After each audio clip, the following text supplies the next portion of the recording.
Okay, so let us start. Good evening, everyone, and welcome to today's online asset colloquium at TIFR. Just for a couple of words on what this colloquium stands for those of you who are attending from outside the TIFR family. ASSET stands for Advances in Science, Engineering, and Technology. As the name says, this is mostly to organize colloquia in these fields, which are in some way a complement to two other colloquia, weekly colloquia we have in TIFR, namely one on Wednesday for topics on natural sciences, academic topics on natural sciences, and one on Thursday handling the mathematics. So this is you can say one of the last academic activities of basically on Friday at 4 p.m. So today we have a speaker, Professor Arun Grover, who of course require no whatsoever for this audience, not only from those who are joining TIFR, but also from outside. He is of course well known every part of this country and abroad. He is going to talk on AV Hill report to Kasturirangan's NEP, National Education Policy, and 70 years of science and technology in India. But nevertheless, once again, let me do my pleasant to say a couple of words about Professor Grover. He is currently the Ramanna Fellow of Department of Atomic Energy, DAE, and also Honorary Emeritus Professor, Department of Applied Sciences at the Punjab Engineering College, which is deemed to be university in Chandigarh. Of course, as I said, he is our own person. He is from TIFR, from condensed matter. He's a condensed matter physicist. And after that, he has gone to Punjab University. Now Punjab is PA and GFB, not PU and GFB is as engineering college. And he was the 12th Vice Chancellor during the period 2012 to 2018.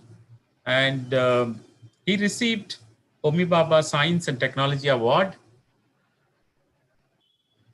of BRC TA in 1995 and served as the Vice President of Indian Academy of Sciences from 2016 to 18 and received TIFR Alumni Association Outstanding Alumnus Award way back in 2018.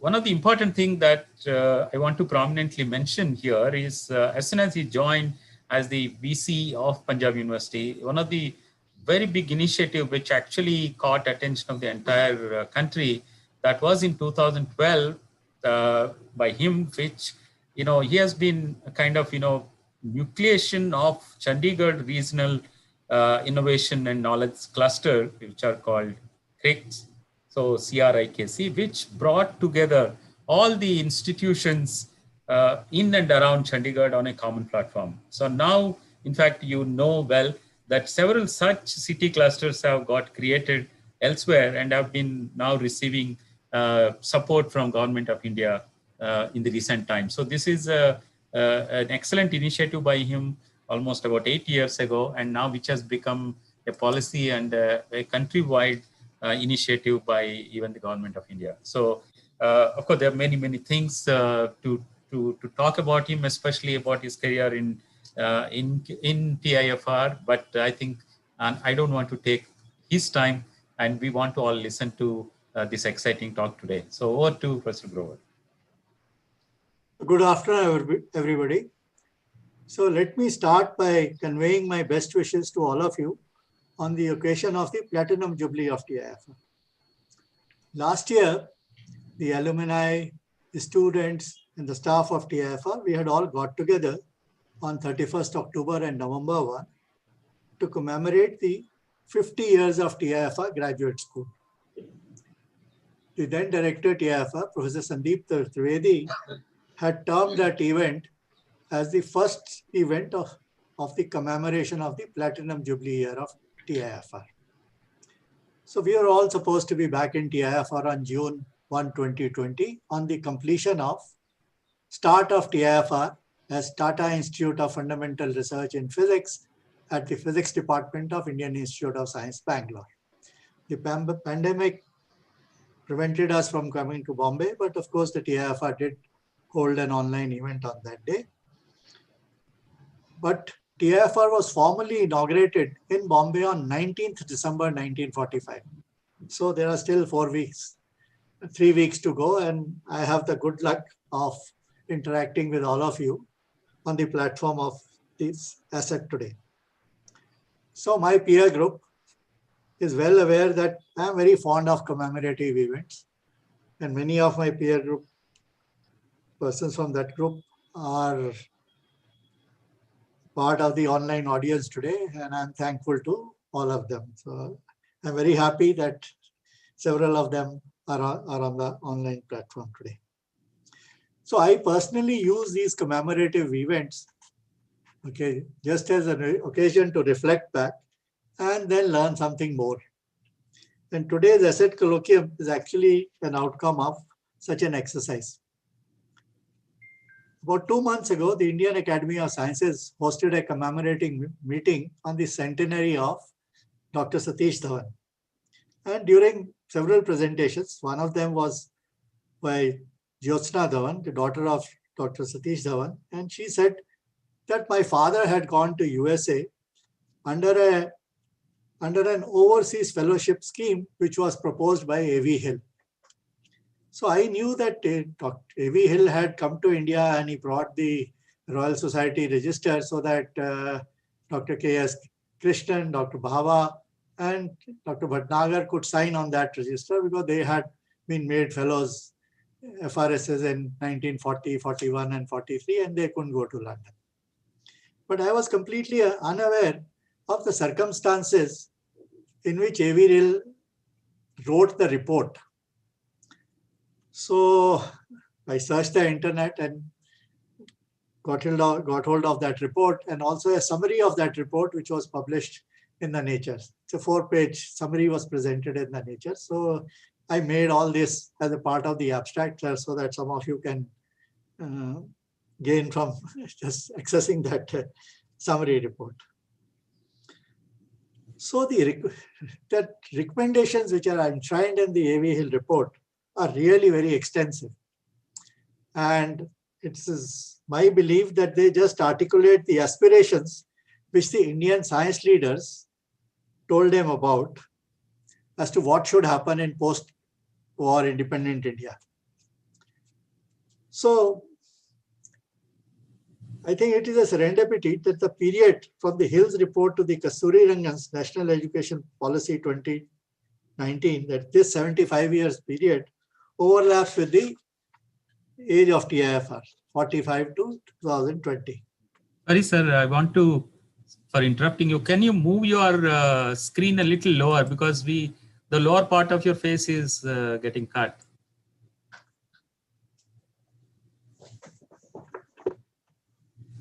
Is that better? It's the best position. Yes, that's right. But it is my chair which slipped down. Oh, okay. Screen was okay. So, as I said, it is coincidence that from Hill report to the Kasturirangan report, these 75 years is also the TIFR's 1945 to 2020.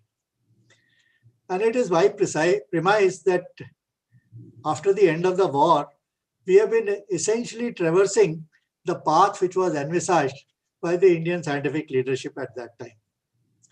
And Kasturirangan's report, again, it is my premise that it is the recapitulation of whatever has not been done so far and which ought to be done, but in innovative ways, given that the 21st century world has globalized economy and where the knowledge economy prevails.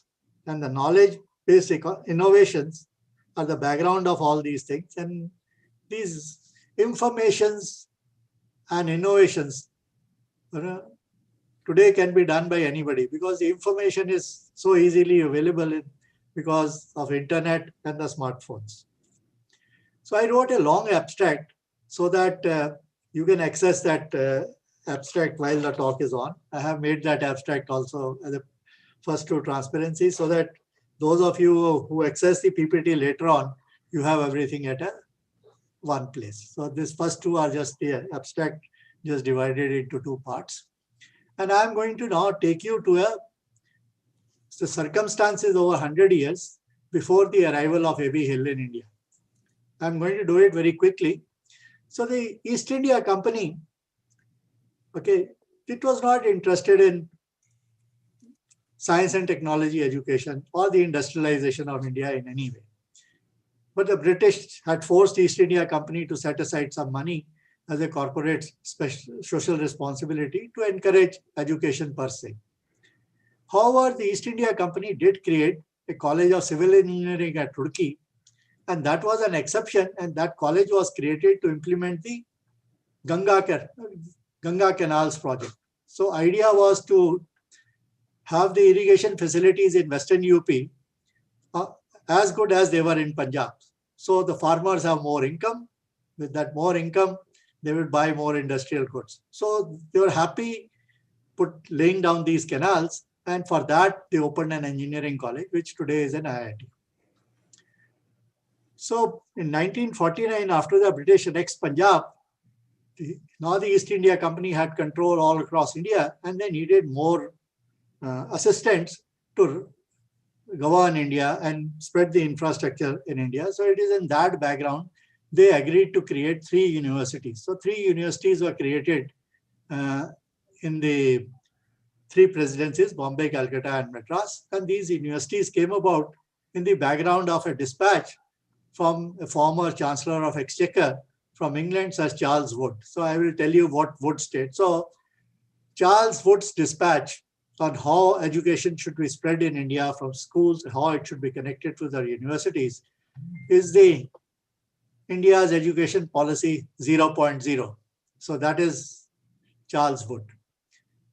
Now, to encourage scientific temper and interest in science, a medical doctor who actually later on in his life practiced homeopathy, Dr. Mahendra Lal Sarkar, he established the Indian Association of Cultivation of Science in 1976. Actually, science was only taught to the medical doctors in the universities of India in the beginning. So it is no wonder that a doctor thought of spreading the curiosity for science, okay, other than anyone else. So J.C. Bose had his schooling, college education in Calcutta. He went to England and he returned to join as a faculty in Presidency College in 1885. And he is the first one who tried to set up a research lab in a college for physics. And he was not given any space. So he actually set up his research lab from a bathroom which was made available to him. Unused bathroom was made available, and that is where he started to set up his lab.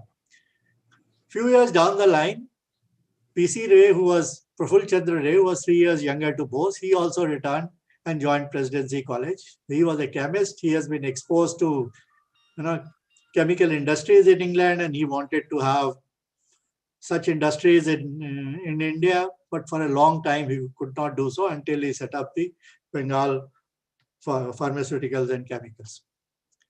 So, I mean, research was not a part of university or college system in India by default. It's the Lord Curzon who brought in a Universities Act 1904 for the then 5 universities of India at Bombay, Calcutta, Madras, and 1 at Lahore, and the 5th one at Allahabad.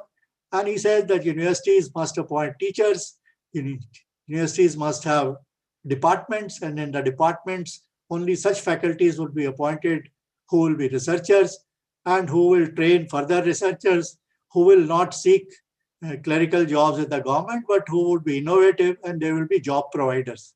So these universities were created, university departments were to be created so that we produce job, those who will do something innovative and will be job providers. So it is in that background the present day Indian university system came into being. So now you can see whatever was stated by Lord Curzon in 1904, this is what is even the today's agenda. So after that, but the British did not give any money to the universities how to create the departments, what to do. But they appointed someone who was critical of what they were doing, a mathematician who had turned into a law and then became a jurist. So Justice Ashutosh Mukherjee, to silence him, was appointed the Vice Chancellor of Calcutta University. But Ashutosh Mukherjee was a maverick guy and he had his own ways of implementing that. So he reached out to his rich lawyer friends, got endowments to create chaired professorship and create teaching assistantship or the research assistantships, okay, to implement the creation of university departments. So he, of course, created the Indian Science Congress Association also in 1912. But most importantly, he created a College of Science as an affiliated college of Calcutta University. And in that College of Science, he got hold of all the university toppers like Satyen Bose, Meghnad Saha, J.C. Ghosh, S.K. Mitra, S.K. Banerjee, all these Mahanalobis, all these toppers of the Calcutta University, he got them as research assistants to teach the postgraduate classes.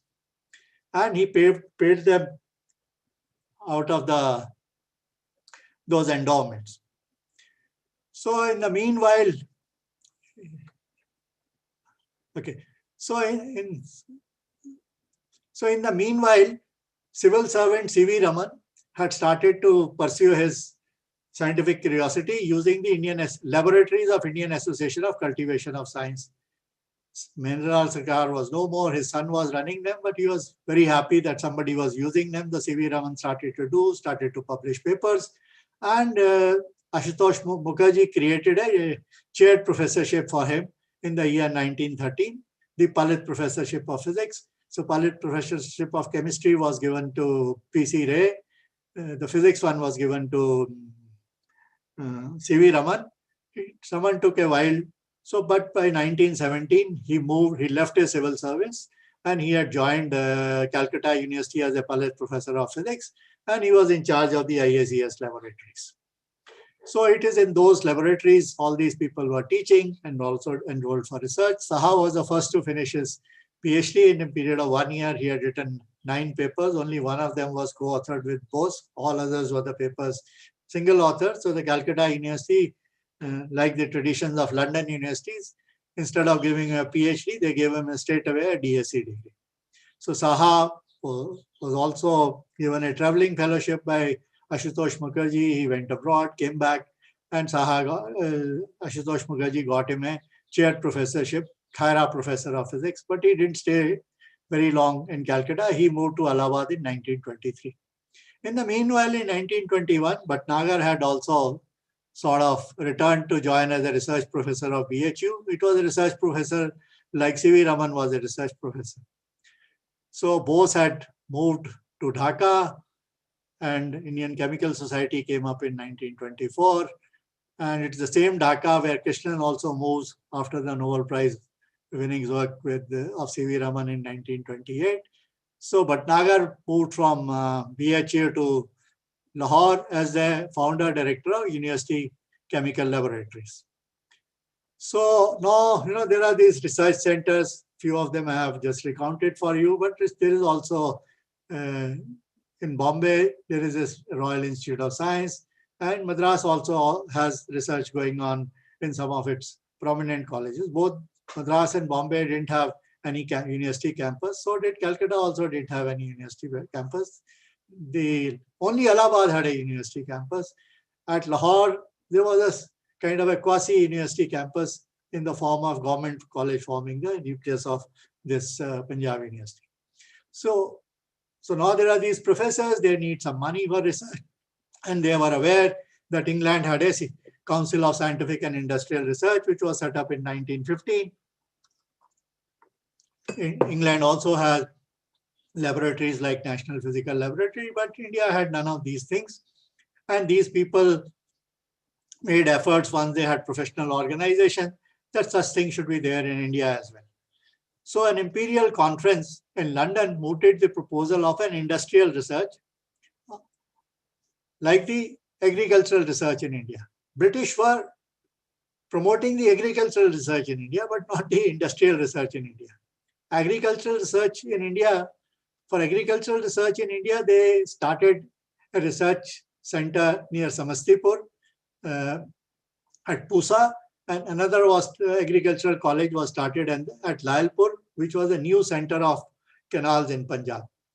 So British were doing this contract plantation. Tea is not the only thing there was. There was a contract plantation. They used to do indigo in Bihar also as a contract plantation, but after a dye came from Germany, the indigo farmers, their produce was not getting sold in the international market, and the farmer were committing suicide, etc., etc. So in the background of that, Agricultural Research College was opened in Samastipur, so that agriculture, which was the only industry we had, okay, that could survive. Otherwise, the Indian economy will collapse and the British will not have money to earn from India. So the industrial thing did not happen. Agriculture was there. An Imperial Council of Agricultural Research also got involved, started in 1920. But then the recession came. So the Industrial Research Similar Council could not get created at all. C.V. Raman, of course, got the Nobel Prize in 1930. Saha had initiated an Academy of Sciences at Allahabad. Raman and J.C. Ghosh, who was at Dhaka at that time, they sought the creation of an advisory board for scientific research in India. But this was also denied. This was supported by the Nature of editor, but the Viceroy Lord Wellington denied it. He only allowed the creation of Industrial Intelligence Research Bureau, gave that bureau a budget of 1 lakh rupees, and with that 1 lakh rupees, they dumped that 1 lakh rupees on in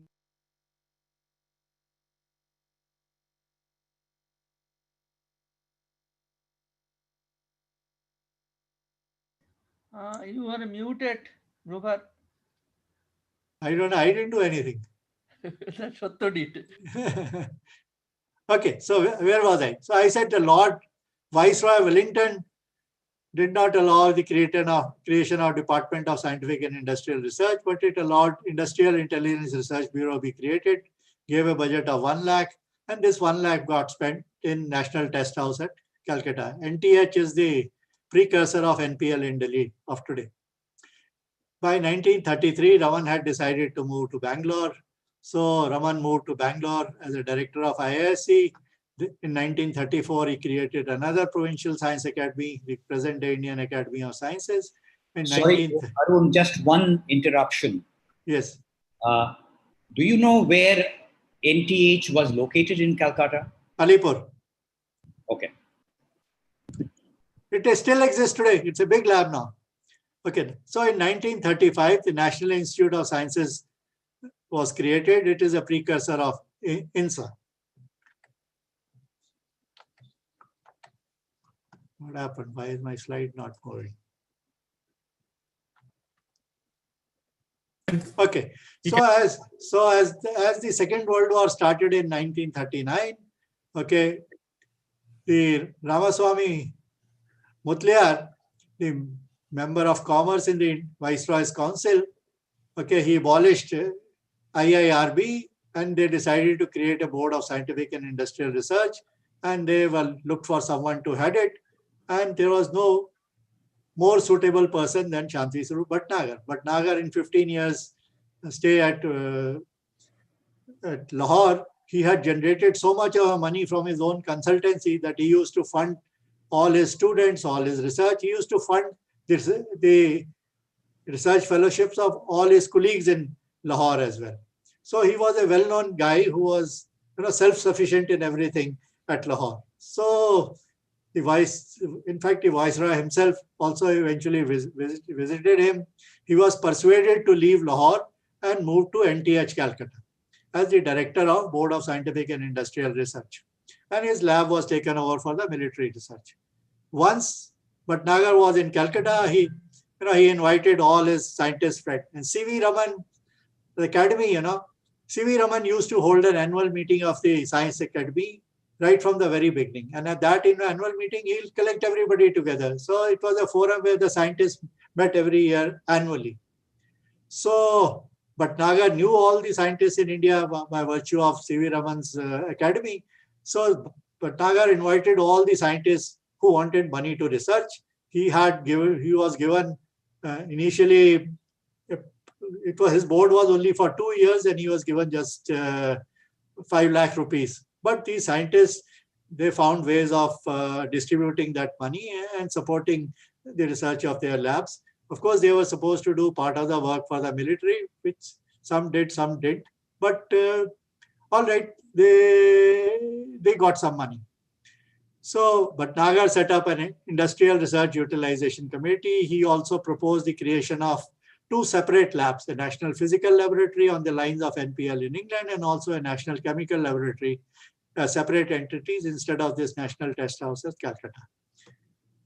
And Tatas wanted a chemical lab in Pune. So that is why the Pune was chosen for the NCL. So CSR came in as a society in 1943 March, and by September 26, Bhatnagar was designated as the director of CSR, and all budget, etc., was transferred to Bhatnagar. So in the meanwhile, in 1938, Saha had moved from Allahabad to Calcutta as a Palit professor of physics, and Saha had started this journal, Science and Culture, and he used to write lots of articles in it, Science and Society, etc., etc. So science, Saha had galvanized all the Indian scientists when the war began. Okay, they were of course contributing a bit to the war by their scientific research, but they also knew that Indian independence will come after the war. Indian political leaders, of course, after the Quit India movement, were all behind the bars, but the Indian scientists were working, preparing for how to reconstruct India after the war.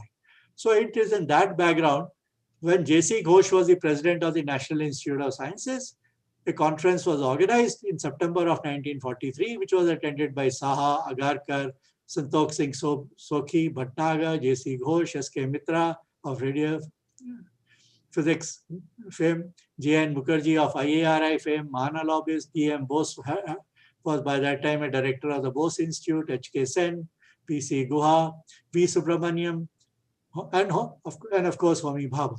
So you can identify these names, and these names, okay, went on to become directors and national leaders in the independent India.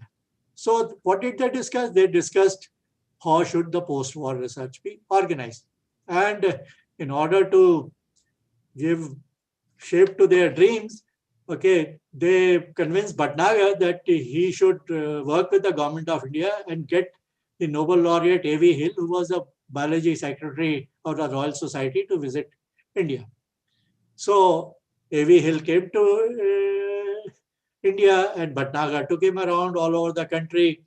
Okay, and the NIS symposium had recommended that there should be a National Research Council in India. So whatever they wanted. So the creation of National Research Council was recommended, is a part of A.V. Hill's report. And this said, we should bring under one umbrella scientific research, agricultural research, medical and public health research, engineering research. Okay, everything is there in that A.V. Hill's report. Bhabha had also sought advice of A.V. Hill how to create Tata TIFR, and A.V. Hill actually advised Bhabha to have biological sciences in TIFR as well. But TIFR, as I told you in the beginning, was created as a TIFR in physics, but luckily it was changed. In physics was dropped, and there was Tata Institute of Fundamental Research, and today TIFR has everything, including biology, in a very big way. Then, Arun, an interruption here, please. Yes. Already in 1943, was Bhabha of the opinion that it should be the Tata Institute of Fundamental Research, or was it something more general? I mean, No, not necessarily Tata. It was Tata Institute of Fundamental Research. Even at that time. Yeah, because Indian Institute of Science was not a Tata Institute of Science. Because J.N. Tata put it in his will that it will be Indian Institute of Science. No, I mean in terms of whether the seed funding did not necessarily have to come from the Tatas, but could have come from any general source. Yeah, so but he was thinking of an institute. Yeah, he was thinking of an institute. In the very first letter he wrote to the Saklatwala, he says that CSIR should fund him. Whatever money Bhatnagar is envisaging to spend on NPL, if 10% of it he gives to me, he will take care of the fundamental research agenda of India. This is written in 44. Thanks. So Bhatnagar was given 1 crore rupees while A.V. Hill was in India still. On 29th of February 1944, Bhatnagar had 1 crore rupees to start the 5 national labs. So now, this is Ramaswamy Mudliar. He says, 39. In wartime, no economy can be too disastrous, which starves industrial research, and no expenditure can be too high, which mobilizes the scientific and industrial talent of the country for research and production of war materials. So all this English who are resisting all these things, okay, no, everything should be done as they wanted. And this is quoted by J.C. Ghosh, okay, in one of his presidential address. This is in Science and Culture. Okay. So this is Governor of Punjab. Okay. What will war do? Okay. Great demand for industrial products created by war will be direct incentive to the existing industries, while difficulty of obtaining many of the articles we are importing before this, this will stimulate the search for substitute or ways and means of producing them here. So this is the Made in India call, 1940. Okay, so this is what he says again. So this is a board created in which scientists and industrialists have agreed to serve. So CSR was not supposed to be an entirely governmental thing. It was supposed to be an academia industry partnership right from the very beginning. So what did the symposium discuss? The symposium discussed how should the wartime infrastructure in science and technology be assimilated for peacetime civil organization? What should be the overall organization model of our science and technology? What should India benefit from the post-colonial or Commonwealth structure? It was not clear, India on independence will be a completely independent country or it will have dominion status or whatever it is. But leave aside those uncertainties. They had already said we should have a National Research Council. How should the what should be the governing body of National Research Council? It should have independent boards. Boards should have committees. These committees should plan how to create more national labs. 5 of them had already been, conceived by that time. So this is what Bhatnagar, says. Hello. Arun, just one interruption. Alak, if you will interrupt me, I will not be able to complete my task. Okay, I have left everything very detailed on this thing. I'm not going to touch everything while speaking because there is just too much of our material, but all of you will not have to struggle to search it. I have just searched it for all of you. You can read it later. Okay, so Bhatnagar, what all does he say? Bhatnagar also, he says, I welcome the idea of sponsors of this symposium of establishing a National Research Council of India. The Research Council will serve to cement together all the scientific organizations of India. And so long as it is not dominated by one or more groups of scientific or regional interest, it will exert a healthy influence on the development of scientific research in the country. And he says what all must happen. There's a very detailed account of what Bhatnagar says. And this is what Bhatnagar said at the annual meeting of the engineers just a month earlier. Okay. He says, is it abundantly clear that scientific and industrial research will have to be subsidized and encouraged both by the state and the people on a very large scale. And that is the reason, industries also are subsidized in the second 5-year plan. And the ideals of industry and science are therefore really identical. Both are and should be servants of the people, and the gain for self should be incidental in the process. Just see the clarity of thought this Indian leadership, particularly led by Saha and Bhatnagar, had. So this is A.V. Hild for you. So A.V. Hild had his typos in mathematics from Trinity College, but he was advised to take research on muscular contraction and move to the physiology. But during the war years, he had a gang of his own, and his gang of his own was working in an anti-aircraft experimental station, and they were determining the heights of the planes. And who was a part of his gang? Fowler, again, mathematical typos. Hartree of Hartree-Fock, again, mathematical typos. Milne, again, mathematical typos. Crowther, he was also a mathematical typos. This guy became a journalist, and you know the rest of the people. Fowler had 3 Nobel laureates as his student. Chandrasekhar was his student. Mott was also his student. So Bhabha also was at one time a student of Fowler. So he became FRS in 1918. By 1922, he had shared a Nobel Prize in Physiology for making exacting measurements on heat results when skeleton muscles contract. So he was a professor of physiology, blah, blah, blah. Most importantly, He became a founder, member, and vice president of Academic Assistance Council, which rescued thousands of scientists from Europe. 18 of them got Nobel Prize. He was posted in the US Embassy for a while, and then eventually he became a MP from Cambridge. So when he came to India, he was a member of parliament for Cambridge. Okay, so that is how you can now well imagine where his sympathies lie. His sympathies obviously lay with the Indian scientist. Okay, and he was married to the sister of John Maynard Keynes and a legendary economist. So this is our A.V. Hill, and you all know about Meghnad Saha. He was also elected member of the Lok Sabha in 1952, independent member of the Lok Sabha like A.V. Hill was. And in 1938, Saha had persuaded Subhash Chandra Bose as President Indian National Congress to create a planning committee, and he suggested that he should offer the chairmanship of that planning committee to Jawaharlal Nehru. So you see, Saha had positioned himself to play his role for the development of India. Unfortunately, he died while being an MP in 1956 itself. Baba Bhatnagar also was gone on 1st of January 1955. So this is the 14 sections of the Hill report. It is freely available on the net. Any one of you can download, and there are 24 sections. Okay, research training for young scientists. So he said the Indian government, the then Indian government, had 1,000 million pounds as a surplus lying in London. He says part of that surplus should be used to fund 1,000 young people to receive training abroad as the war ends. And these young people have not had an opportunity to go abroad during the war. So India will need all these young people for the reconstruction of India. So leaders should be trained, they should be exposed, and they should be sent to UK, US, wherever it is, and this should all be funded by Government of India. Okay, he also said, lamented on the lack of scientific liaison. He wanted India to have a scientific office in London, liaison with US to be increased, and he also wanted that all medical colleges must have a research background. So he said medical colleges must have departments of basic medical sciences. Every medical college must have a department of physiology, biochemistry, microbiology.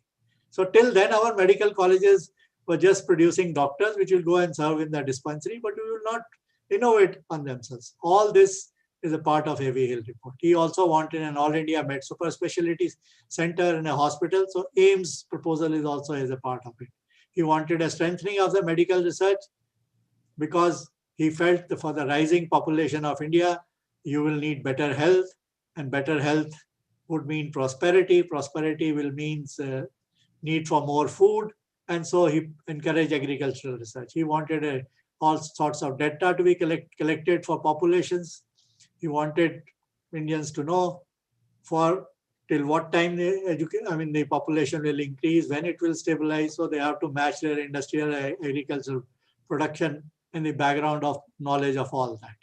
So he wanted more surveys of natural resources. He wanted industrial research under the government, scientific research by the industry, technology, meteorological research. This is very important. He says, as the civil aviation would come in, India will need better meteorology. India would need better prediction of rainfalls for their agricultural economy. So this has to be strengthened. There should be a scientific instruments and equipment research institute. That is how the Central Scientific Industrial Organization, CSR Institute, is there in Chandigarh. So that he said government will have a lot of post-wars material to dispose of. This should go to the university so the university departments can be strengthened. There's a research for the defense forces. Fighting is defense services. NRC, of course, is there. Then he also wanted a central register of scientific and technical people, the kind that had been prepared in England. That should also. And he did not leave out the pay and status of scientific workers.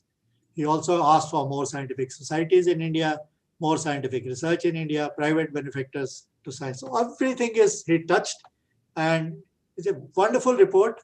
And I have just, again, sort of collated the key points. Okay, overseas fellowship scape, I have told you, basic medical science departments, I have told you, there should be hospitals and research institute. And he says, create a malaria research center, create an AIMS like our institute, have an Indian Population Studies Institute, which is there right now in Bombay.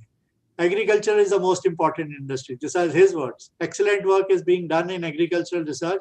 However, more expansion is necessary for better nutrition and anticipated enhancement in population. Research in livestock is to be expanded. Research in fisheries has to be instituted. So there is a Bombay also has a fisheries research university. Water, power, water supply, forest, soil require fuller investigation. Expand CSR. Enhance synergy between CSR, in-house research between industrial houses. That is how the National Metallurgical Lab came in, Pune, NCL came in, HAL. HAL was a private entity created for repairing planes, okay, in partnership with DAE-Raja. So India needs first quality brains, trained in atmosphere of original research and practical experience. So create MIT-like institute. That is how the proposal for IITs came in. Meteorology, I have already told you. Instrumentation, war stores and equipment should be distributed freely to the university to enhance their research capability. Expand defense research in India, as India would need. India means independent India would need to attend to its defense requirements on its own post-war world. Recommends the initiation of NRC, I have told you. Reduce the gap in salaries of civil servants and researchers. I'll touch on it. This is an agenda we have followed over the last 70 years to attract best minds for academia. Provide financial assistance to National Institute of INSA should be supported. Science Academy should be supported. Professional associations should be supported. I don't know why DST is dragging its feet now. This is a part of pre-independent agenda of India. Support universities as science education. Okay, as scientific education is the fundamental basis for scientific progress. Create departments of biological sciences and earth sciences in the universities. Facilitate more institutes like IACS, Bose Institute, Tata Memorial Hospital. Encourage creation of endowment scholarships by rich Indians, like Premchand Rajasthan Scholarship Scheme of Calcutta University. So you realize everything is there in that report. And A.V. Hill says in 1 year later and 6 months later in October 44, he says, okay, personally, I threw myself a good deal on the Shanti's shoulders while in India, and Shanti carried the burden, carried me as a burden all around the country. It was due to his energy, skill, and knowledge, and his great influence with his colleagues, with industry, and with the government that it has been possible to get so many things done in just 4 months' time. And he says, disaster lies ahead if India's industrial development and national welfare are not immediately attended to. This is what the Prime Minister is saying on the eve of 75 years of independence India, because a lot of agenda is still left to be done.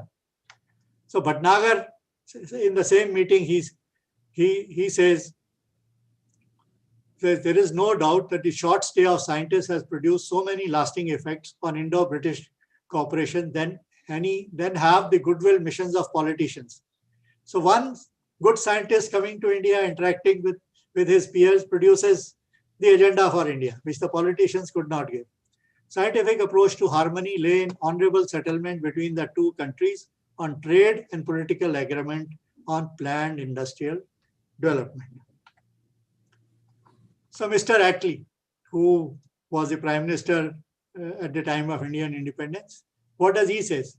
He says, I must say a word about Shanti Swarup, who is the leader of official delegation, a delegation which went to England, which had Saha, Bhatnagar, J.C. Ghosh, J.N. Mukherjee of agricultural fame, S.K. Mitra of radio physics fame, and Nazir Ahmad, who went on to become the chairman of the Pakistani Atomic Energy Commission. So he says, we were lucky in having him during the war as a director of DS, or Scientific and Industrial Research, a position analogous to Sir Edward Appleton in our country. So my TIFR friends know about Edward Appleton more than I know. So he also at least says, in England, teachers and scientists call him affectionately as alpha particle. He has such an excellent dynamic energy of mind and body he possesses in sufficient abundance. And this is what the Lord President of the Council said. If men of his genius and fertile imagination will continue to serve the India of the future, she will no doubt rise to her rightful place in the comity of great nations. It is really unfortunate that Bhatnagar and Saha passed away in succession, one in January 55 and the other in 66, early part of the 66. So what did teacher of Bhatnagar said about Bhatnagar? Shanti is a young man, and this is said in 1915. Shanti is a young man of more than usual abilities, and I feel if given the opportunities to develop his talents, he will do remarkable work in science and thus be in a position to render high service to his country, which indeed he did. So, 5 labs at Bhatnagar created, one after the other. These foundation stones were laid, just 75 years ago. And for these, on the advice of Hill, the very best people were searched all across the globe to be the first directors of these national labs. Okay. For, of course, NPL, he persuaded Krishnan to come. And for NCL, James McBain was invited. And for that, he persuaded Nehru to make a call to him.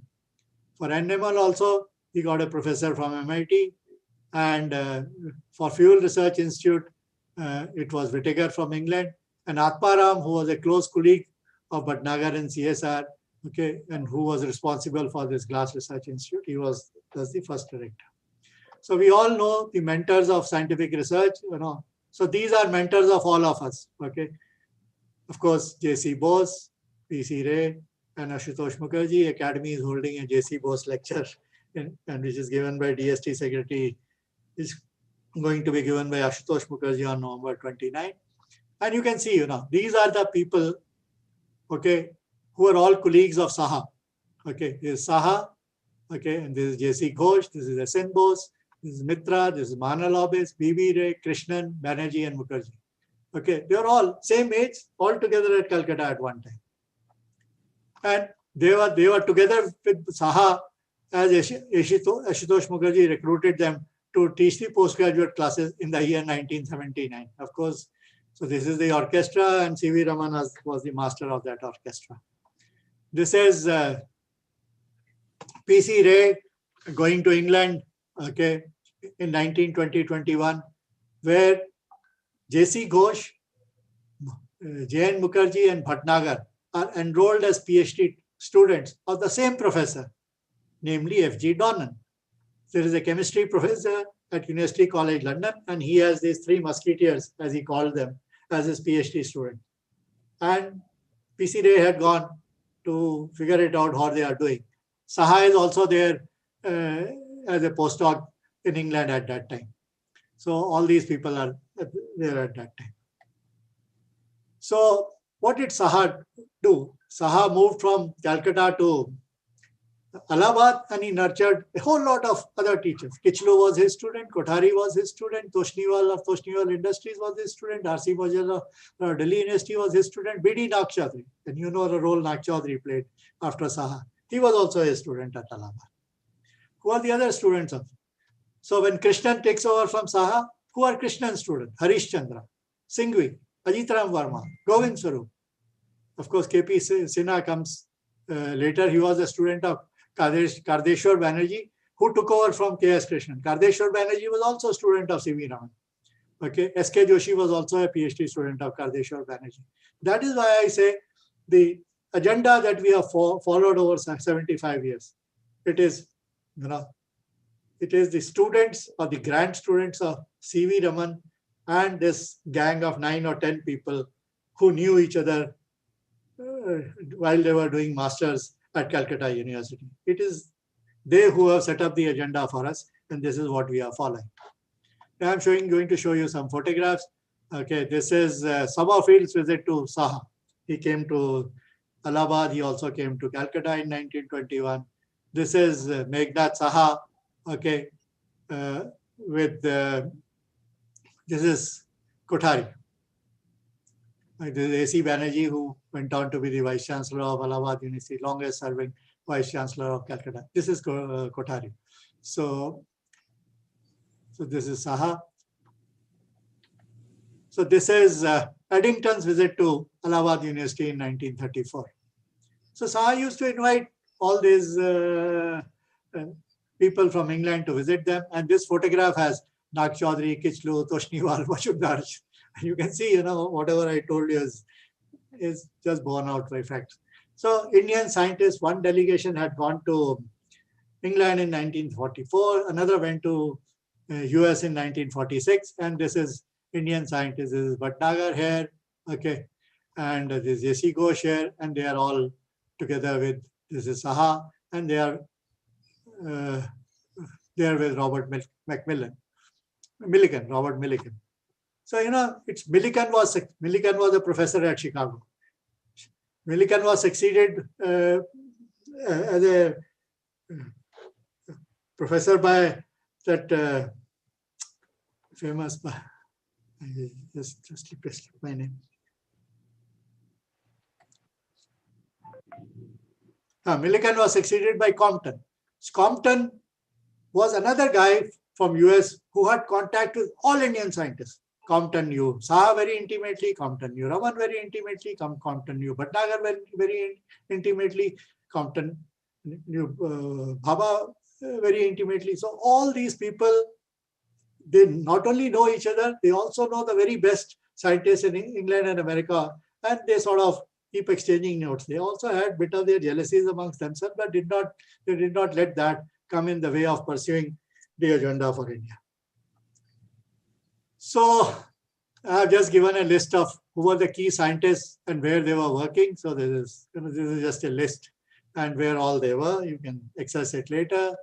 Okay, and which were the centers of science and technology in India in 1939. There is Calcutta, there is Lahore, Lucknow, Dhaka, Banaras, Voltaire, Bangalore, Bombay, Nilpur in Punjab, there is Roorkee, and there are also good colleges in Pune, Gindi, Shibpur, Bombay, and Lahore. And then there are, of course, the medical colleges, which A.V. Hill had referred to. So this is the recommendations of Wood's dispatch. This is 1854. Okay, you can see the 1854 dispatch. Also, he says, provides that it should be education from primary to the university level. Okay, and primary level, it should be vernacular language. There should be government school in every district. These schools private schools should be granted aid school. Mother tongue should be given importance. And government should support education for women. And he also says the universities be created. So this is Wood's dispatch, 0.0. Okay, this is the John Sargent. John Sargent was an advisor to education to Government of India during the war years. And he also served as the first secretary of Department of Higher Education. But Nagar had succeeded him as the secretary of the Higher Education. So he also had, just as Kasturirangan report has touched everything, this report also touches everything. Pre-primary education, nursery schools. Okay, nursery school should be free. Secondary education should be 6 years in this and this. High school should not be free. Only 50% should be free, 50% should be free. What should be the teacher-student ratio?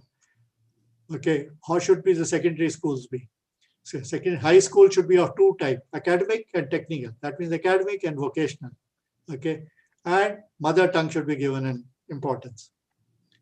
So what should be the degree college like? Sargent committee had recommended that the schooling should be enhanced from 10 to 11 years and the college should be enhanced from 2 to 3 years. So the 10 plus 2 plus 2 system should be changed to 11 plus 3. So many of us went through the higher secondary system. We are back to again now 10 plus 2, but now we are back to 12 plus 2. Okay, so 12 plus 3. So you get a BA degree now after 15 years. It used to be 14 years. The 14 had remained 14. Now it became 15 once the new education policy came in. So Sargent committee recommends, all sorts of things which are referred to again and again in the Kasturirangan report. And we have to take things forward from there. It also had called for adult education. It also recommended regular medical checkups and also treatment, how should be kind of a first aid clinics in schools. And it also said Department of Education should be set up at a central level. So we had an education ministry, we became an MHRD ministry. We are again back to the education ministry now. So Sargent committee also said there should be a university grants committee. So that is how the 1945 University Grants Committee was set up, which became a University Education Commission headed by Radhakrishnan in 48. So financial assistance should be given to the university as a block grant. Grants Commission should be empowered to encourage private benefactions. This body should promote cultural contacts, remove all international barriers for travel, arrange for exchange of teachers and students or abroad. So all this is, 44. So then there is this, your Sarkar Committee for IITs in India. There is a report of 46. Okay, and it had all these members. Bhattagar was a member, J.C. Ghosh was a member, Nazir Ahmad was a member, John Sargent, whose report I just referred to, he was also a member.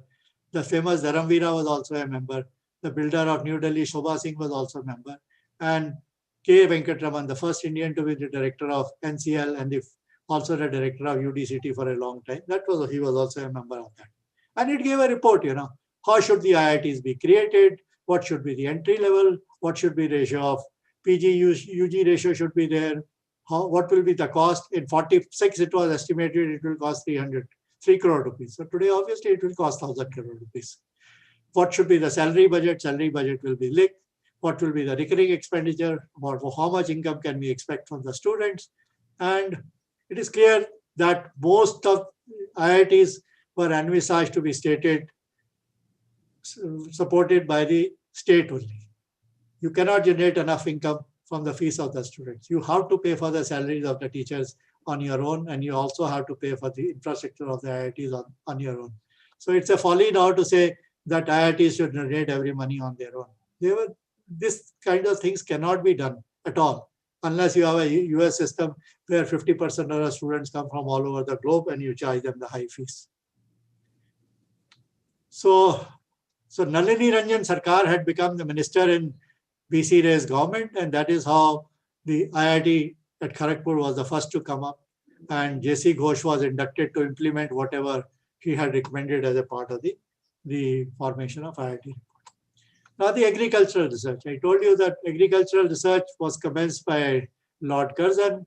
So this came in 1905. There was an earthquake in Bihar. So this was shifted from Bihar to Delhi in 1936, and a new campus for this shifting 40 lakh rupees were incurred.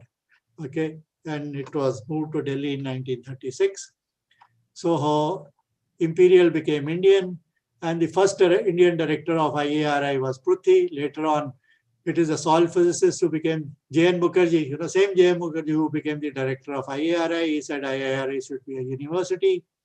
Okay, and B.P. Paul became the director after J.N. Mukherjee, and he served up to 1965, and he is the one who made IAR as ICAR, and Swaminathan succeeded B.P. Paul. So Swaminathan, and what did the Swaminathan say about B.P. Paul? Okay, so he says, this is Swaminathan saying, B.P. Paul shaped the course of Indian agricultural research for over 3 decades and designed instruments for achieving interdisciplinary and inter-institutional cooperation in basic and applied sciences. He ranks amongst the most eminent biologists India has produced. He was a scientist. So he says, Swaminathan, this B.P. Paul used to emphasize that what India needs is not just agricultural education, but education for agriculture. And education for agriculture is still a part of general education agenda of India. By separating agricultural research, we have thrown out all education about agriculture that everyone must have in a country whose economy is agriculture based. This is Mahalanobis for you. All of you know him very, very well. And he says statistics must have a clearly defined purpose, one aspect of which is scientific advance, another is human welfare and national development. No doubt he was inducted to draft the second and third 5-year plans. So this is Bhabha.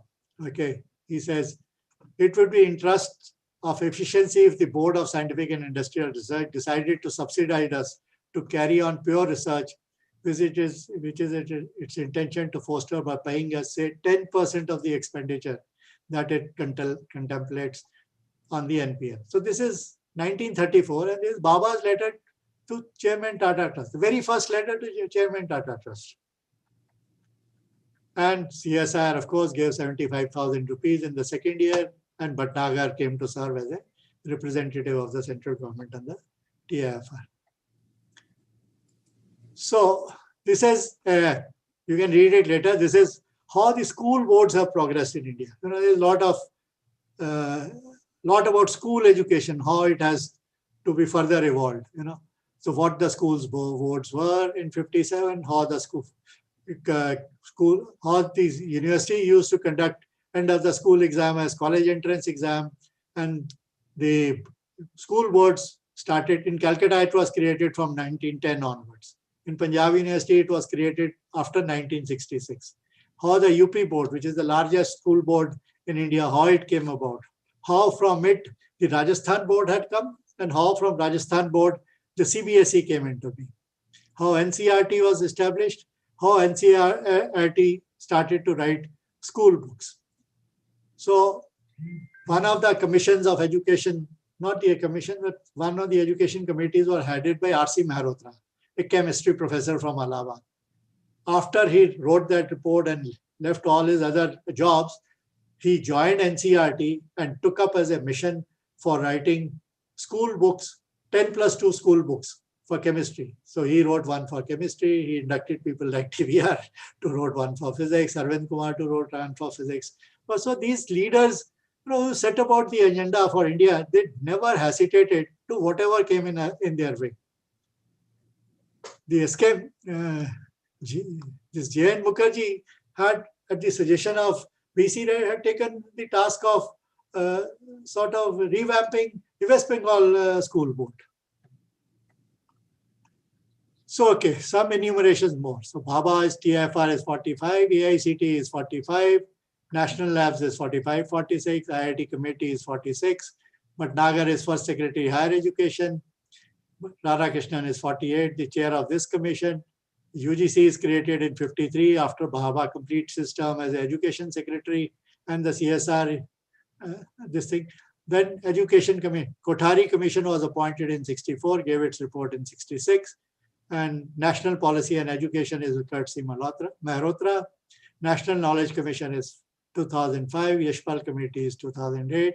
And N.R. Narayan Murthy Committee titled Corporate Participation in Higher Education, which had people from the government, from the industry, from academy. Balram was a member of this committee. It's a wonderful report. And whatever I tried to do in Chandigarh was trying to copy some recommendation of the NRN committee. This idea of getting institutes together, making verticals on certain themes, okay, and creating them as a Chandigarh Region Innovation and Knowledge Cluster is picked up from the NRN committee report. They identified Chandigarh as a place to create clusters. I merely implemented what I just borrowed from there. And of course, the new education policy, okay, has a lot, okay. And this is the unfinished agenda of India to be implemented in the 21st century world. So what did Bhatnagar do as the first act in UGC? First act, so, Radhakrishnan had written, university teachers should be helped to live in comfort if a teacher is to devote to teaching, learning, and research. So what did Bhatnagar do? He becomes a chairman. He issues an office order that salaries in all colleges should be increased by 25%. And he provided money for that from the UGC. Whatever additional expenses there, it has to come from the UGC, and he did it without asking the finance secretary, and Nehru consented to it. So now how the gap is to be reduced. This is an agenda of India, how to reduce the gap between the salaries of the civil servants and the academia and the university. Many of my TFR colleagues know that I was passionate about it, and this is all contained in this UGC book, okay, 60 years of university education. So this is what the salary grades for teachers were there in the pre-independent India. So what did Bhatnagar do? He copied this and gave it to all teachers in India. Every university had its own grade. Every college had its own grade. The very best were in Lahore because Punjab University revised it before independence. He picked up those revised grades and said everybody must follow that. Okay. So then, as Kothari Commission made it even better. Okay. So these are the university and colleges, and these are the 66. These are the grades in 73 when another pay commission came. Okay. So you see still there is a huge gap between the salaries of the university teachers and the civil servant. And that gap gets reduced only in 86. Joint Secretary in IAS cadre was this. And for the very first time, okay, the university professors had this long grade, and this becomes a subset of that grade. Of course, nobody in the university system ever reached 7,300. Okay, but maybe some people in IITs and did reach the 7,300, but universities nobody reached. So in 96, when the 5th pay commission came, now the joint secretary was this, and the university professor was also, IIT professor was this, and the university professor also now had, reasonably attractive grade vis-a-vis the joint secretary. This is how the gap was reduced. This gap was further reduced in 2006. Okay, so now the joint secretary was this with a grade pay of 10,000. University professors also have a grade pay of 10,000, and this is the same pay band. Now, when the 7th one has come, gap has again opened up. Of course, the gap with IIT remains closed, but with respect to university professors, the gap has, now there is a gap between the university professors and the IAS joint secretary, also a gap between the university professors and the IIT professor, and this will take a long time to fill up. This should not have happened, but this has happened. So I have referred to this UGC book. This also is available in PDF form, and I just want to encourage all of you to just glance through what the topics in this book. There's a chapter 3, then somewhere there is chapter 8, which is new initiatives and discourses. Okay, and it is in that there is this Yashpal committee. It is in that there is a knowledge commission, and there is a wonderful epilogue which says what should happen in future. And this book is not very old. This was released on 60 years of UGC on 28th of December 2013. Incidentally, I was present in that event as a PUVC, and I got a copy of it from the UGC chairman on that day itself. So anyway, so this has all these things, UGC, what should happen, challenges in globalization and democracy, internationalization of higher education, etc., upgrading skills, models for private higher education. So everything is there. Only thing is its implementation had not been there as it should have happened. So Kasturirangan committee has picked up all these things, found more gaps, and it has brought together at one place whatever has happened regarding the education agenda of India, right from the Woods Dispatch in 1854. So, of course, this is the Narayan Murthy report, which I read carefully, and this is from where I picked up all these things. Okay. And so what does it say? It says goals would be to become a reliable information source for industry institute collaboration, develop new higher education institutes and research parks. Okay. So you realize all this is there in some form in the previous reports as well. And what we need now, okay, a fresh concrete roadmap to be developed to implement the guidelines to improve research as per directive and aspirations enshrined in the Kasturirangan report. We have a lot to cover up. So one slide for defense research. So you realize Bhatnagar's lab was taken over for military research. Kothari, Saha's student, so the defense research agenda is given to Saha. Okay, so he is the first scientific advisor to Ministry of Defense. Who is the second scientific advisor to Ministry of Defense? The last student of C.V. Raman at Calcutta, namely Bhagwantam, who also was a director of IISc. Okay, and after the Chinese debacle, at the Chinese conflict, IISc director is picked out, and he is made the director of DRDO, and he sets up newer modern defense labs in India. So, J.C. Ghosh was a director of IISc, Bhagwantam is a director of IISc, Kothari is a university professor. So these are the people who have carried out the agenda, and the leftover one needs to be carried out by all of us. So with this, I would like to end, and this is a summary of whatever I have told you. I have told you a chronology of scientific research by natives in India since the initiation of IAS in Calcutta. Okay, confluence of happenings as a consequence of follow-up of creation of CSR by Bhatnagar and his reach out to other researchers, and the stirring of the Indian scientific community by the writings of Saha in Science and Culture, leading to the organization of a NIS symposium in 43 to discuss the post-war scenario. Whatever they discussed, it gets embedded in the A.V. Hill report, and the A.V. Hill report is what we are implementing. And that implementation had started from 1854 onwards. So now AIMS came out, IITs came out, ISIs got expanded in independent India. All this is the agenda of A.V. Hill report. And this is just repeating what I just stated. So thank you very much. And I would like to acknowledge both Sandeep Trivedi, who planted this idea of my coming to the Bombay and giving an asset colloquium and sharing my experience as a VCPU. So she is a new postdoc with me who is helping me to attempt to write up whatever I have learned.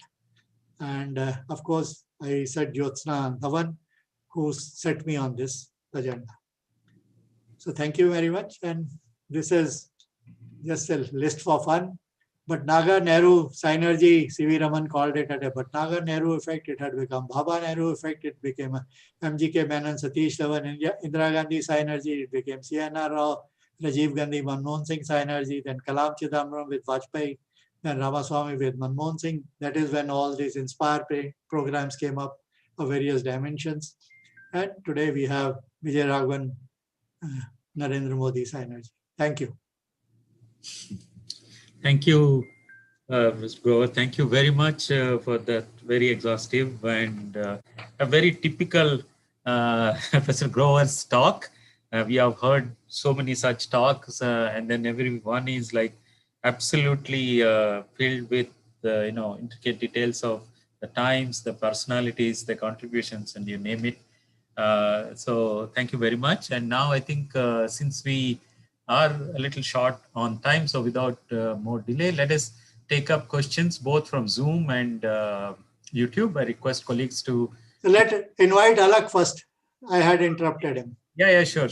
Yeah. So those who are on Zoom can unmute your mic and straight away ask your questions. Hi, Alak. A different question now. I mean, actually, because what I was going to ask was merely a matter of detail at that time, and it's not so much important. The two questions I have is, again, one is of somewhat of a detail, but you have talked about the early history of TIFR. There was also an early history of the Atomic Energy Commission. And yes. The really earliest part of the Atomic Energy Commission was the Atomic Research Committee. Yeah, I know that. Atomic Research Committee had a meeting. The first meeting happened on 15th of May, 1946. Yeah, Alak, I know. I brought out all those things in TIFR many times in this thing. All things, right. All those things are at my fingertips. My question is, do you know of real authentic primary sources where the commissioning of this committee is actually recorded? Yes, they are there in CSIR archives. I have not gone and looked at it, but they are there in CSIR archives. Rajesh Kochar tells me that they are there. I've spoken with Rajesh Kochar. This is not there. I mean, as far as I know, but again, I will look at it. But okay, next question. It's more of a question of more principle, although I'm not sure whether this is really the forum to ask this one. Nevertheless, I'll ask it because, after all, many scientists are present here, and academics are also present here. So you've described all this evolution of ideas about scientific research and education and all the way up to the Kasturirangan committee.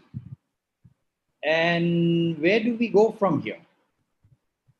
Where do we go from there? There are lots of gaps. So many things we have not done. Okay, Kasturirangan committee does not discount anything that we have not done. It brings into focus all those things which are still to be done. And he adds some more to it. So this agenda, Prime Minister Modi, just about 3 weeks ago or 4 weeks ago, he was on a national TV, one of those conclaves. And he himself said, the education policy of India has been evolving over a time. And the new education policy, this should be looked at in that spirit. He himself said it has been evolving and there is a lot that is left to be done. Okay, and lot more has come into attention, which needs to be done after the globalized economy, after the year 2000. Now, the skilling agenda, which is first talked in a very big way by Sam Petroda, but skilling agenda has been there as an agenda of UGC right from the Kothari Commission's report. But we didn't do it properly. Vocational courses, this, that, we haven't done it properly. Kasturirangan's report, one big thing that the Kasturirangan report says is, if I take up studying vocational courses, I can come back to the mainstream. I can get credit for whatever I have done as a part of the vocational years. So this is the big new thing in the Kasturirangan report. Every education is important and we should give credits. We should have a transfer. We should allow people. Right now, if I can do a good one course in one university and if I try to take another course in some other university, it was not possible earlier. So Kasturirangan's report has made everything in a very liberal way. And in pandemic time, you realize when everything is going on online. I am a part of Punjab Engineering College. The students are being encouraged to take 30% of the courses from wherever they can get. They should only inform, I am taking this course. That agency will give credits. And the Governing Council of PEC has agreed that the recommendations of the director regarding this should be accepted. So this has made it liberal, open. So it is not A stream and B stream. It's not main line and harbor line. All lines are main lines. Or all lines are harbor lines. Arun, hi. Can I ask one? Yes. Hi, Ajay here. Wonderful exposition of so many things which really bring together many aspects together. I was just wondering, in the earlier reports, especially NRN and other reports, Yes. Is there any clarity on the role of private universities in India? Yes, because you see the UGC report of 60 years, there is a chapter on private universities. No. So what is the, because till recently, this has never been clear because they are always looked upon as something which we should not be encouraging as much as it has been done abroad. So, but Ajay, BITS was a private university, right? Even when we were school students, we did apply to BITS. No, I agree, but I mean, it has not really flourished like private schools in the the way the state universities in India are being run down. Just wait for 10 years, 80% of the state universities in India will disappear. So our grandchildren will have no option but to go and enroll in private universities. Whether we have to take loans, whether we have to sell property. But this is what is going to happen unless the government of India wakes up and says they will enhance the spending on education by factor of 10. No, I'm completely with you. I'm only saying in the earlier reports, were there very clear recommendations? That's what I'm asking. Not that it should be done or it should not be done. I'm saying nobody discounted them, but the UGC started to recognize deemed universities from the year 2002 onwards. So TIFR is one of the first 3 universities which was made the deemed university. TIFR, Symbiosis and one Sanskrit university in Delhi were made deemed university on the same day. Ramki is there. You remember Ramki? April of 2002, Professor Jha told 2 of us that he has received this recommendation. No, I didn't mean it. That's fine. I was saying more like, you have so many wonderful private universities abroad, like especially in US. And now it has started happening in India, but on a very, very low pace. So I was just wondering whether... the private universities to survive needs high fees. So unless our economy on the average improves and we put more money as income in the hands of people and we have more jobs, if we have more jobs, then the banks will give loans to our students. Our children did MBA from ISP. We have not paid. The bank has given a loan without a guarantee. Why does the bank give a loan? Because the ISP graduate can repay back loan in a period of 5 years. So there were small fraction of high paid jobs available. So the banks are willing to support those. So we have to have large number of high-paid jobs. Only if we have large number of high-paid jobs will the private universities flourish. Yeah. Yeah. So there are, I think, a few more questions. Daniel, are you? Dr. Ramanna, can I ask a question? Yeah, please. Okay. Professor Arun Grover, it was an extremely good speech. Very informative. Thanks for that. I have only one question. In India today, we produce around about 15 research per lakh of population. Yes. Whereas Israel, such a small country, produces close to 800 plus research papers, number one. Yes. And China was in a similar state as we were, say, 20 years back, but today they have uplifted themselves to almost 100 research per population. I'm not just looking at it quantitative terms, but China has also done few other things like Project 211 and Project 985 to bring the higher education to a higher standard. And now they have at least 4 universities in the top 50 globally. Okay. One thing which I observed in Kasturirangan committee's recommendation is that they are starting National Research Foundation and allocating 20,000 crores for research in India, right? So now if, you are made the head of that NRF, what would be the 3 research priorities which you will set for the country so that the 20,000 crores get utilized properly? See, first of all, as was stated in the Hill report, research in the universities have to be supported in a big way. Block grants have to be given to good research universities. You have to identify of the order of 100 universities in India which will receive block grants. Not every department in every university, but in every good university, there must be 5, 6 such departments which need block grants. So we must be prepared, and block grants means you are assuring grants for a period of at least 5 to 10 years. It's not that I give you a handsome grant today, then 2 years down the line, I give you nothing. UGC had the Centers of Advanced Studies to which they were used to make grants 5 years at a time as a kind of a grant for the plan period. So the same Center of Advancement scheme of UGC has to be resurrected, but number of such departments have to be large and they have to be supported, not just one plan at a time. You say, okay, I will do this over next 20 years. Only then will the things improve. And of course, this how has the Chinese universities come up? Look at the Peking University.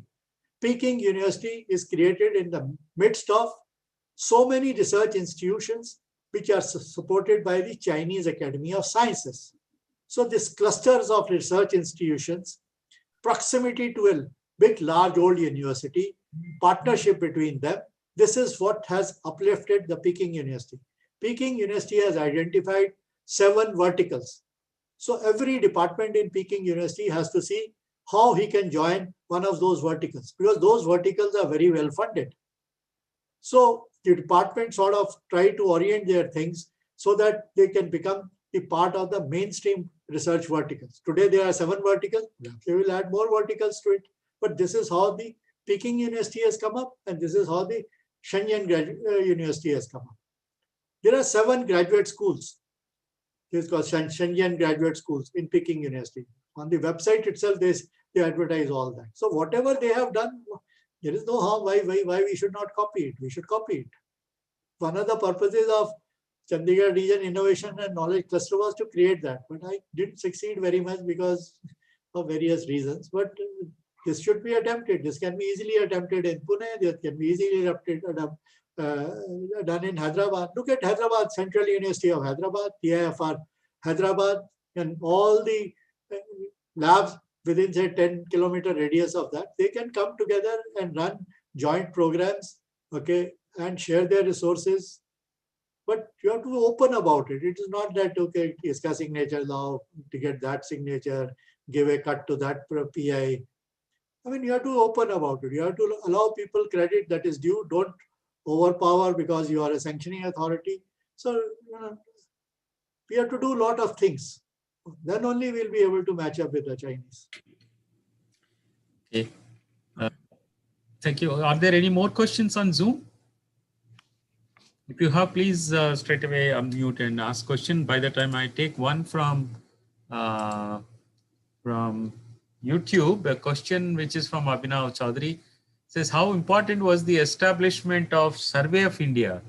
Very important. And how the great trigonometric survey of India for the scientific measurement helped in development of scientific temper in India? This is the question.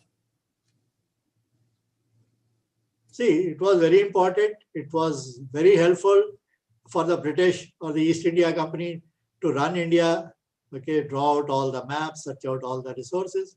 But maybe in independent India also, the Survey of India, Geological Survey of India, the government has given a lot of importance. The Defense Ministry works in close cooperation with the GSI. But all this has to be improved, you know. But survey people in the universities, typically those departments are not funded well. They have to be funded well. So that is why he said, you know, field report says this Earth and planetary sciences departments have to be encouraged. He said, particularly the geology and so on. We don't do it. In centers of advanced study, there are, I think, not even 2 or 3 in the whole of in these 300 universities of India. But should there not be such a good department, say in every state of India? And we don't have 100 states. Right now, we just have less than 30 states. Should there not be 30 centers of advanced studies in physics, 30 centers of advanced studies in chemistry? These are very small numbers, but how many we have? 5, 6, 7. And funds are not being provided in time to them. Okay.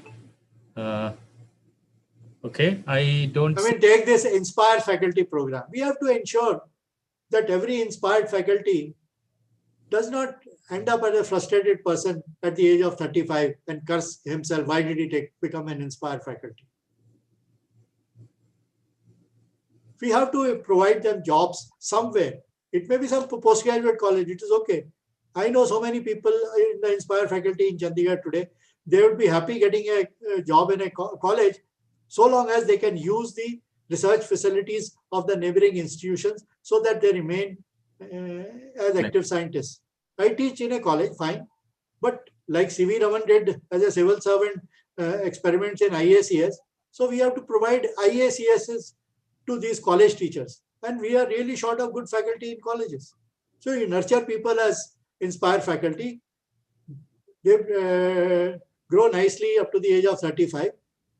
There are no jobs available in the research institute. There are no jobs available in the central institutes. Don't worry, identify good colleges, encourage them to take teaching jobs in good colleges, but do something so that they can liaison with a neighboring institution and they can keep themselves alive as a researcher, so that as and when a position becomes vacant in some university system, they can make a transition from a postgraduate college to a better place. So we have to be conscious that no such talent should go waste. Okay, sir. So maybe if there are no questions, I would like to take this opportunity to thank Professor Grover once again on behalf of all the participants here. And so we close at this point. Thank you very much, Professor Grover, taking your time off and knowing that all this has been made just last 1 month, 1.5 months is something very extremely mind-boggling for us, but it's enormous in terms of information, but also putting them together in the right context of current national education policies. So you are free to share this PPT with everyone, because what will I do with it? Thank you very much. I'll put it up on the ASSET webpage and so that people can see this. Also, of course, your talk is available on the ASSET YouTube channel. So thank you. Thank you. Thank you. Thank you. Take care. Bye-bye.